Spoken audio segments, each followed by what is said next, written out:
The holding cell hummed with the low vibration of the Zephyrian mothership's engines as Commander Veldar approached the reinforced containment unit.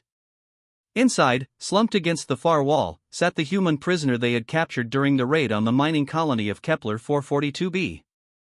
"Look at this pathetic creature," Veldar chittered to his subordinates, his mandibles clicking in what passed for laughter among his species.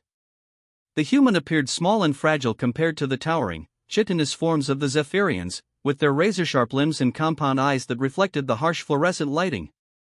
The prisoner, a female soldier according to their scans, raised her head slowly. Her uniform was torn and bloodied, her dark hair matted with sweat and debris. But her eyes burned with an intensity that should have given the aliens pause.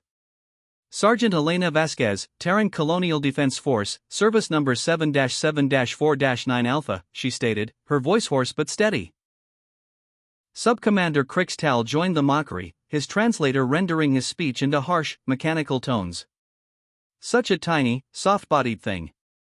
No natural armor, no claws, no venom sacs. How did such a weak species ever leave their homeworld?" The other Zephyrians pressed closer to the containment field, their laughter creating a cacophony of clicks and hisses. They had conquered 17 systems, enslaved dozens of species, and never encountered resistance that lasted more than a few rotations. Humans were supposed to be just another easy victory. "Your fleet was destroyed in minutes," Veldar taunted, activating a holographic display showing the smoldering wreckage of Terran vessels. "Your colonies burn. Your people flee before our might. What do you have to say to that, little human?" Elena pushed herself to her feet, wincing but maintaining her composure. "I'd say you picked the wrong species to underestimate." The Zephyrians erupted in fresh laughter. "Threats? From a caged animal?" Crixtal struck the containment field with his claw, sending sparks cascading. "You amuse us, human. Perhaps we'll keep you alive longer for entertainment. You want to know what humans are really good at?" Elena asked, a ghost of a smile playing at her lips despite her circumstances. "We're good at making friends. And we're very, very good at holding grudges." Before the aliens could respond, the ship's proximity alarms began wailing. Veldar's compound eyes swiveled toward the nearest communication panel as urgent reports flooded in. "Commander! Multiple hyperspace signatures detected."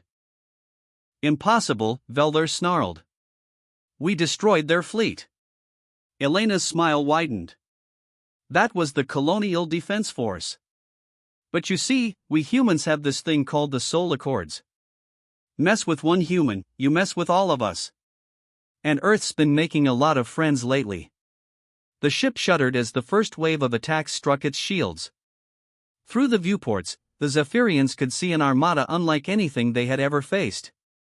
Sleek Terran dreadnoughts flew alongside the crystalline vessels of the Andromedans, the bioships of the Kepler Confederacy, and the geometric craft of the Silicon Collective. "The Tauri brought their whole damn neighborhood," Elena said, using the alien's own term for humans. "Turns out, when you're not trying to conquer everyone you meet, diplomacy works pretty well." Crixtal's mandibles chattered nervously. "Our intelligence said humans were isolated, friendless."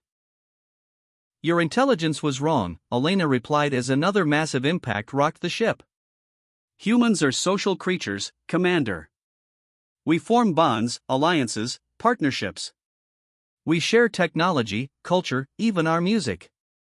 You've been so busy conquering that you never learned the first rule of galactic politics." "Which is?" Veldar demanded, his earlier confidence evaporating as reports of hull breaches and failing systems echoed through the ship. Elena stood straighter, her voice carrying the weight of authority despite her captivity. "Don't start a fight you can't finish. Because if you hurt our people, if you threaten our families, if you try to enslave our children, we won't just fight you. We'll unite everyone you've ever wronged and bring them to your doorstep." The containment field flickered and died as the ship's power systems failed. Elena stepped forward, no longer a prisoner but a herald of retribution. "You laughed at one human soldier," she said as the sound of boarding pods attaching to the hull echoed through the corridors. "Now you get to meet a few million of her friends." The last thing Veldar heard before the airlock exploded inward was Elena's voice, calm and matter-of-fact. Welcome to Earth diplomacy, Zephyrian style.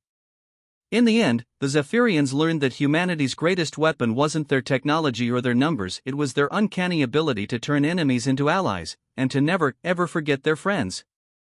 The laughter had well and truly stopped.